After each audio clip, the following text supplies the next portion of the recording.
Chapter 25. Rounding the corner of Eden's house, Nathaniel emerged to a commotion on Palace Green. "Get control of them! Confound you!" Two perfectly white horses attached to a luxurious open carriage were rearing, jostling the gentleman inside about wildly. Enough for one's powdered wig to be down over his eyes and the other to be dumped to the carriage floor, his feet straight up in the air. A shoe went flying. "I'm trying, my lord," the liveried slave on the driver's seat said apologetically, but his urgent shushing was doing nothing to calm the horses. Harnessed together, they had to quiet together, but as the two animals knocked each other about in agitation, their panic only rose. Simultaneously, Nathaniel and the driver recognized that the horses were about to bolt. "Lord save us," the driver prayed. Holding out his arms, Nathaniel stepped in front of the horses. "Whoa, boys! Beautiful boys!" One horse reared, the other lunged out as if to strike Nathaniel. He jumped to the side but kept talking. "Easy, beauties. No need to run off, boys. Easy." The horse nearer Nathaniel paused in its flailing. The driver echoed Nathaniel's crooning. "That's right, fellas. Easy."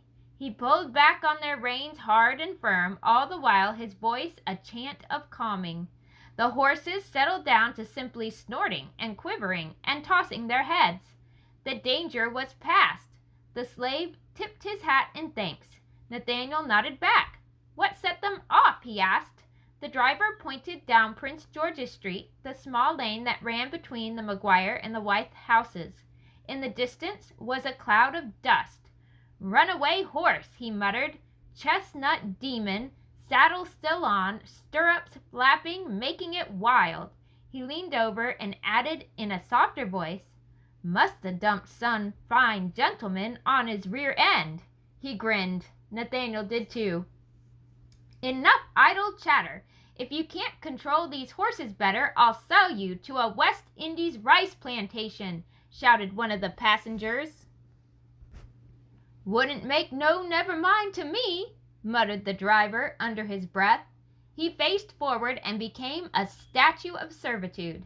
The man with the wig askew resumed his seat and straightened his appearance. "You there, boy!" Nathaniel pointed to himself. "Me, sir?" The man spoke contemptuously. "All these colonials are idiots, I swear. Yes, you! Hand me that shoe." Nathaniel picked up a huge slipper that looked very like a lady's shoe. With a bow, he handed it up to the man. The man snatched it, not bothering to look at Nathaniel, much less thank him. "Drive on," he shouted.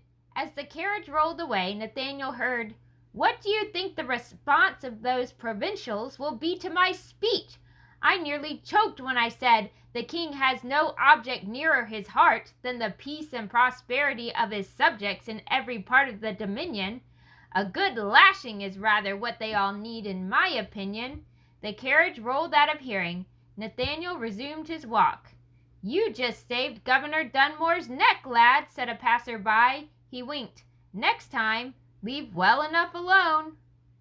The Duke of Gloucester Street was packed with horses and people, as it always was at public times when the House convened or the courts were open. Overnight the town became a crowded city with all the self-importance and bustle of a place that changed people's lives and fortunes. Nathaniel was bumped aside by many a well-heeled gentleman until he arrived at the Gazette. One of Maria's brothers let him in and took him to the little office where she was writing as a lanky, freckled, red-haired man dictated. She was flushed. So too was the gentleman, who was trying unsuccessfully to dust himself clean. His rumpled but well-cut blue coat and pants were caked with mud and filth. He smelled a bit of manure. He was a tumble of thoughts, as if his mind raced too fast for his tongue to keep up. "I have never been thrown like that. Unseated in front of all those people. The Conservatives will make hay of it, I warrant. Please don't accept any tale of it, Miss Rind. If someone tries to print a ridicule, and what of my saddle and all that is in my saddle-bag? My clothes, my papers, oh no, my kit, my pocket fiddle, the one with which I wooed Mrs. Jefferson. I always travel with it to remind me of her when we are apart. How will I ever? Oh, it cannot be. The man flopped down into a chair, his long legs stretching across the room, it seemed, he was so tall. In anguish he concluded, I am undone. He hung his head. Oh, Mr. Jefferson, someone will find your horse. You'll see, but we need finish your notice, sir, so that my cousin can set the type. Yes, that is all we can do, I suppose. Where were we last? Maria read, strayed from the city of Williamsburg, a chestnut mare about 15 hands high. She has the head of an Arabian and the disposition of a harpy, muttered Jefferson. What possessed me to purchase her from Mr. Henry, I will never know. His silver tongue, I'd say, that convinces a man to do anything. Nathaniel's ears pricked. Could it be? Could the horse be Vixen?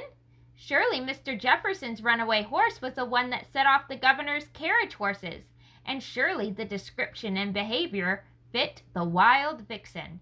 Mr. Jefferson was mourning. How will I explain the loss of my violin to my beloved? She will chide me, sure. Yes, sir, Maria murmured. What else shall we say, sir? Still slumped over, Jefferson continued to dictate. All over red with a thick flowing tail, slightly ashen color, the contents of the saddlebag are not expensive but precious to the owner. Maria was scribbling madly to keep up. Mr. Jefferson rose. Ah me, is that how I wish it to read? Is admitting the contents are important to me a mistake? Let me read over the text, please, Miss Ryan, to collect my thoughts. Hesitantly, Maria handed him the paper. He bowed formally as he took it. I thank you. Looking down, he squinted and then frowned. Child, he said gently, I am afraid I cannot read this. It was Maria's turn to hang her head. Nathaniel startled himself by stepping forward. I can transcribe your words, sir. May I? Tears of embarrassment in her eyes, Maria looked at Nathaniel gratefully. Jefferson caught the exchange and smiled slightly. Yes, lad, I would be beholden to you. Nathaniel picked up the pen ready. Whosoever returns the mare to me shall have as reward 50 shillings. Nathaniel's head popped up. 50 shillings, he couldn't help exclaiming. Perhaps you are right, lad. In for a penny, in for a pound. I should offer more, given how desperate I am to secure the return of my saddlebag. Hang the horse. Let us add this. Return of the saddlebag and its full contents intact shall bring an additional 30 shillings. There. Think you that will spur people to look for her? Nathaniel forced himself to concentrate on writing down the words, he was so excited. Spur people to look for Vixen? Rather! 80 shillings was 4 pounds. With 4 pounds, he could replace the money he'd taken from Basil and still have extra. A fortune! Hands shaking in impatience, he handed the slip of paper to Jefferson. The tall man smiled and nodded. Well written, lad. The spelling is exact. Well done. He looked down and looked at Nathaniel, clearly assessing his modest clothes. Who has taught you? Nathaniel hesitated. I have been teaching myself of late, sir. Jefferson's eyebrows went up. Then you are the very kind of citizen in whom I'm putting my faith, lad. The Greek philosopher Epictetus said that only the educated are free. I firmly believe that if we enlighten the populace, tyranny will die, because the people will know they deserve better. Thank you, sir, Nathaniel answered hurriedly, not really taking in Mr. Jefferson's words. His mind was consumed with the promise of 4 pounds. Without waiting another moment, he was out the door and dashing, hurtling down the street as fast as he could. Nathaniel would find Vixen before anyone else knew about the reward for her. If he did, he could right his world. He completely forgot the advertisement he was supposed to place in the Gazette for Eden. Chapter 26. Vixen had been heading west toward the College of William and Mary. Darting around people and carts, Nathaniel calculated where she would finally stop to graze. He could run full speed for at least half a mile and canter the rest of it. After that, she might trot another. That would get her far past the college, thankfully, out from the clutches of robed students who might catch her, out to the beginnings of farms and swamplands. It was about a half mile from the Gazette offices to the college's Wren building. Winded by then, Nathaniel slowed to a jog, noting the clock in the cupola of the beautifully symmetrical brick building. It was 12:30 already. Nathaniel knew there would be the devil to pay for not returning to Eden's shop, but he was determined. In the sandy road he saw dozens of hoof prints and wagon ruts. Nothing to really help him track Vixen. No, wait. A few yards ahead were deep hoof marks, far apart, darker in color, not yet bleached by the sun or sifted with the tread of passer-by. Some horse had recently taken this path at a racing pace.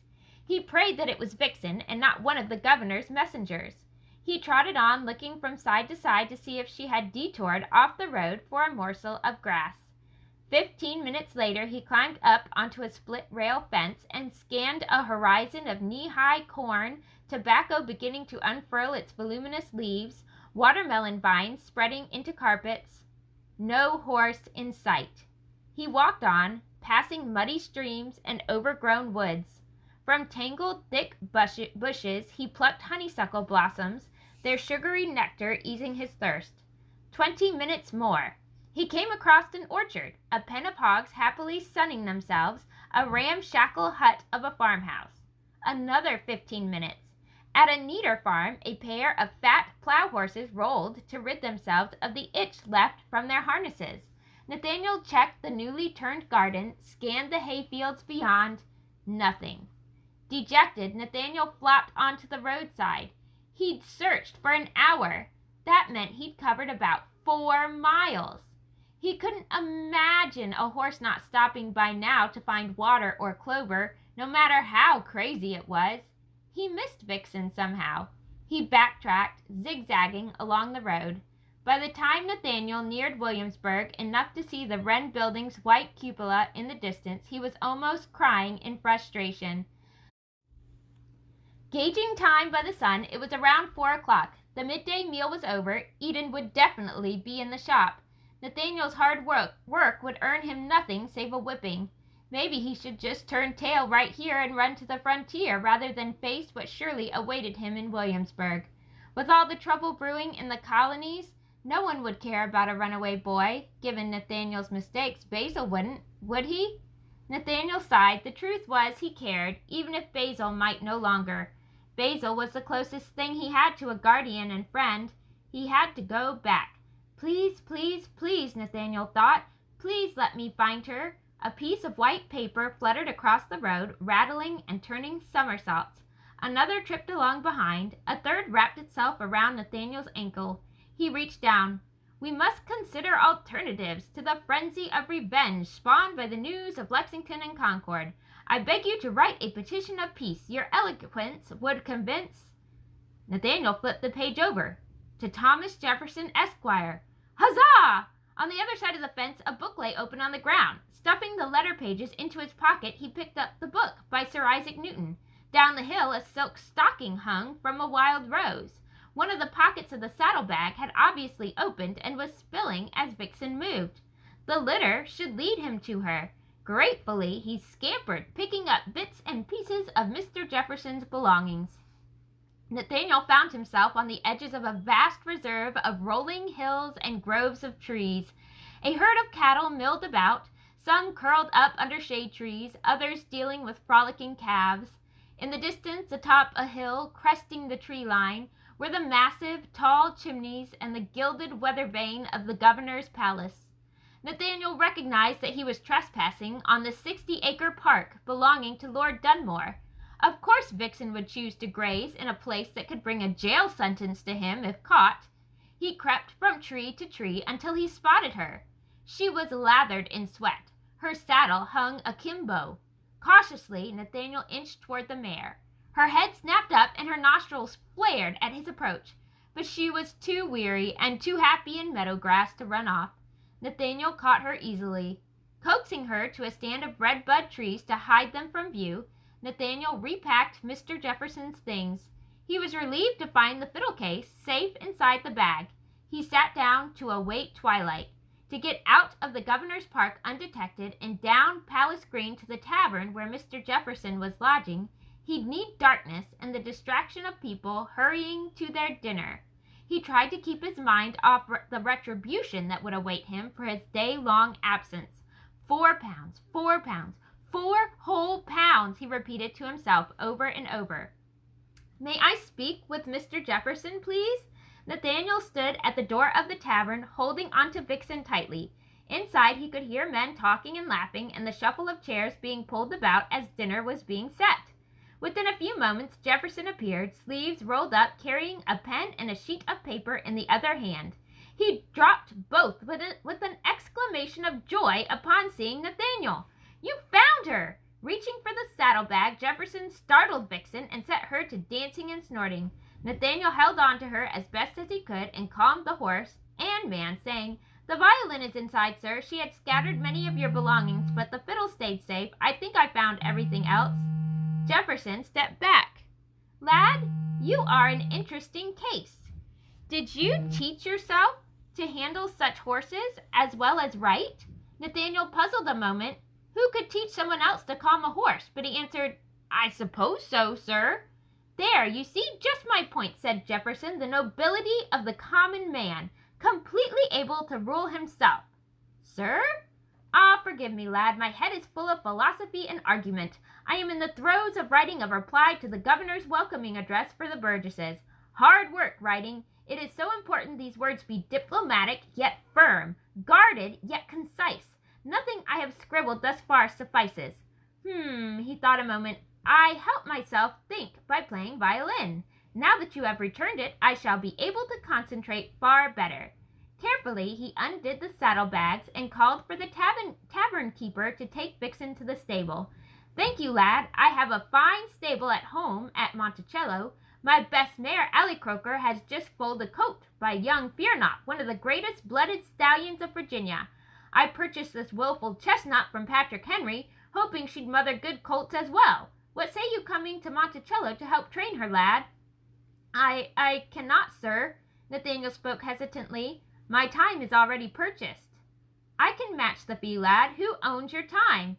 No, thought Nathaniel. I don't want to be taken away again, even by as great a gentleman as this. But he didn't know how to say it. He looked up at the tall, imposing man, shadowed by the tavern's lanterns.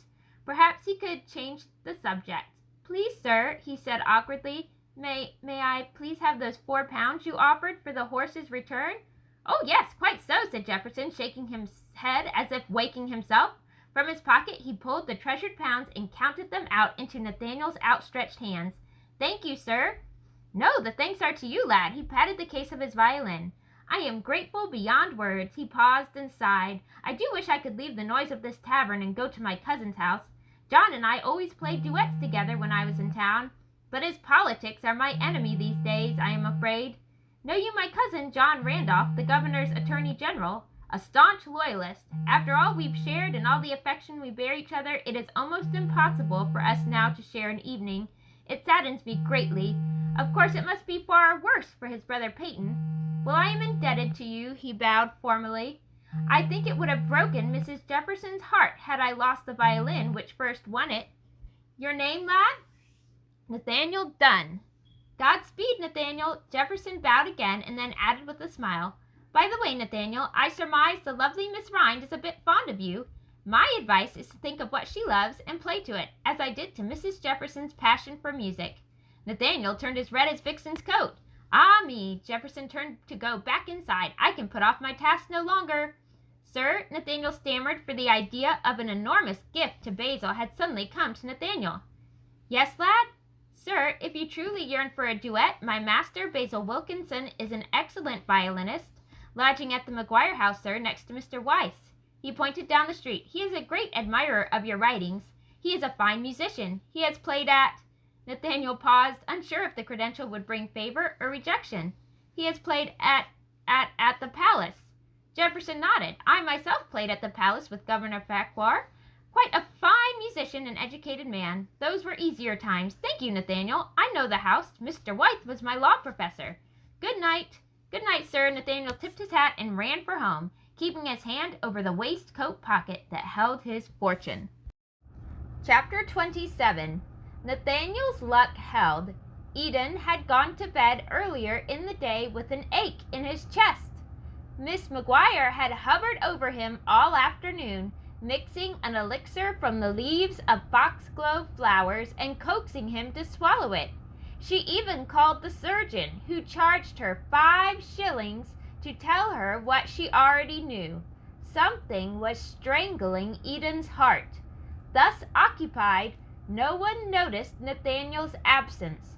Only Sally mentioned it as she handed him his breakfast cornbread the next morning. "Best save night walking for evening time, child," she said kindly, referring to the evening visits more liberal owners allowed their slaves to make to family members at neighboring plantations. She didn't know where Nathaniel had really been. It was quiet in the shop. Ben whittled and whistled. Nathaniel glowed with the presence of 4 pounds in his waistcoat. He also, at dawn, had finished his thank-you note for Basil.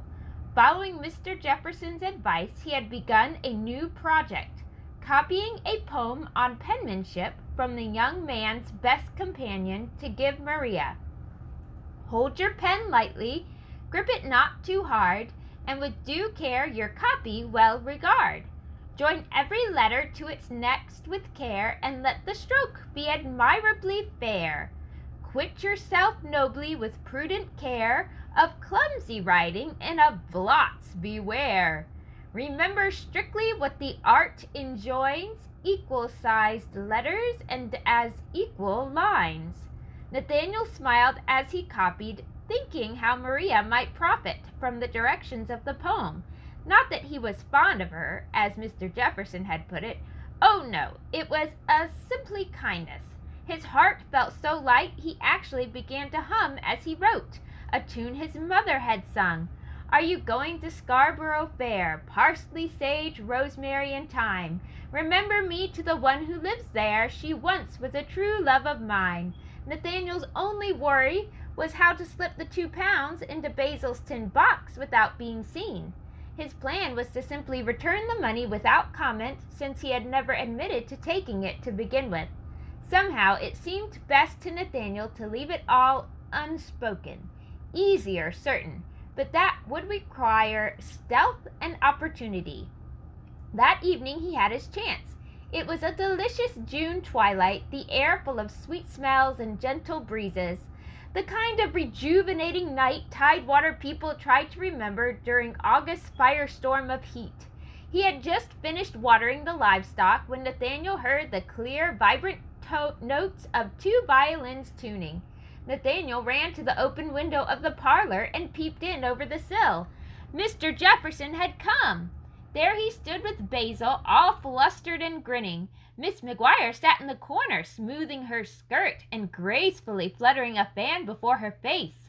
She looked completely different from the woman fussing over cold remedies in the hot backyard kitchen. Startled, Nathaniel realized that once upon a time she had probably been rather pretty.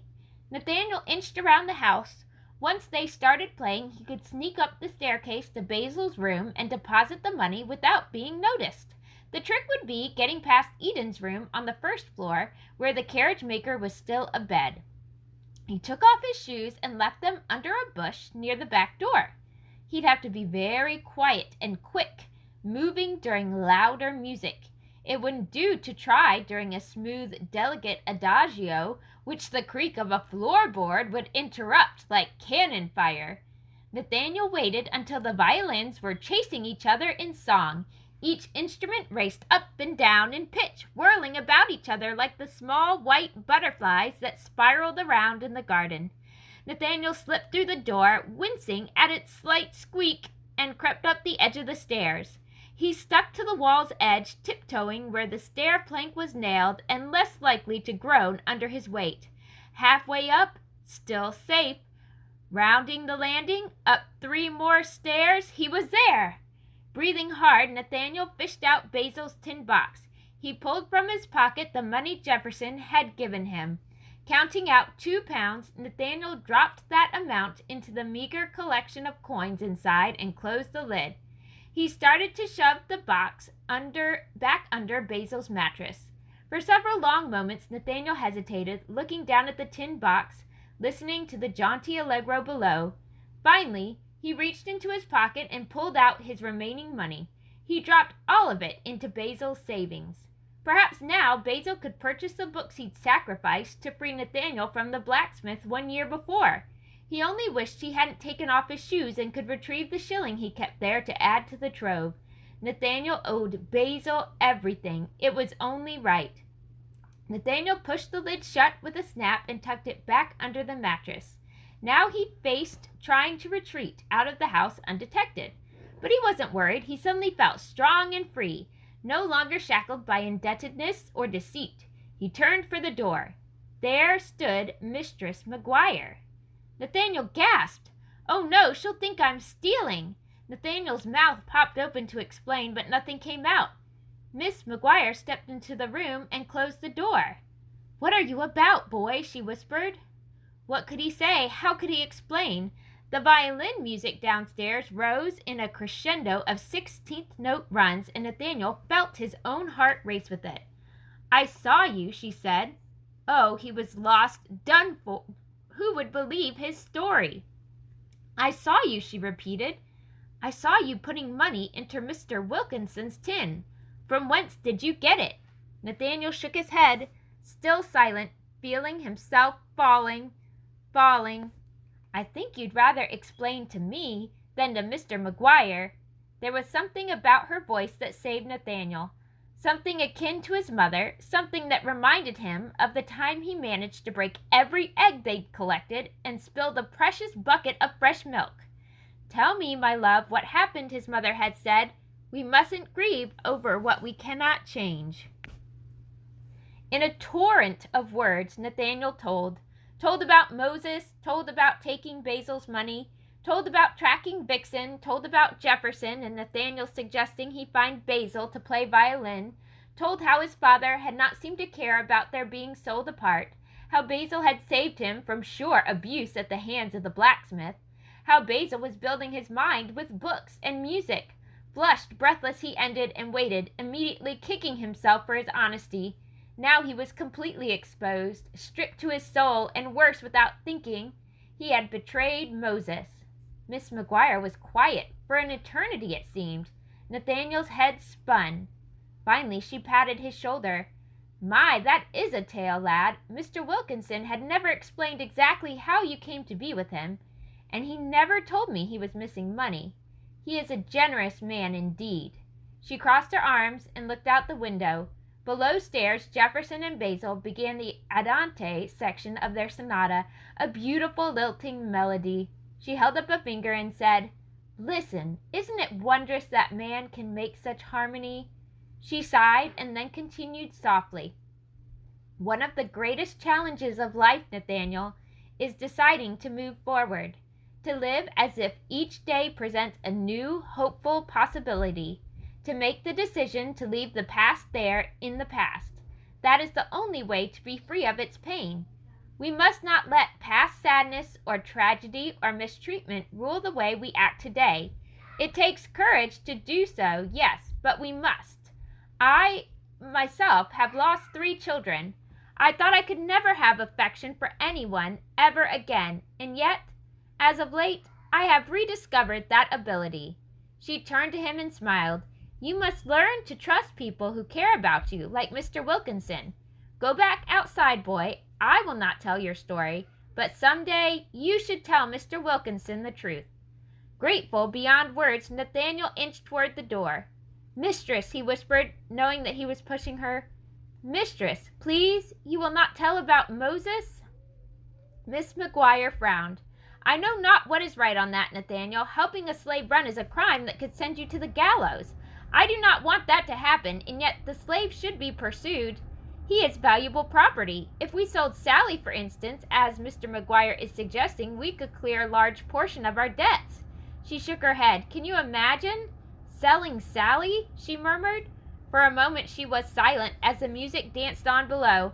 "I must think on what I should do with that information, lad. My instinct is to do nothing, but still I must consider it a bit. Go on now." Nathaniel slipped back down the stairs and out to his loft, feeling free and chained at the same time.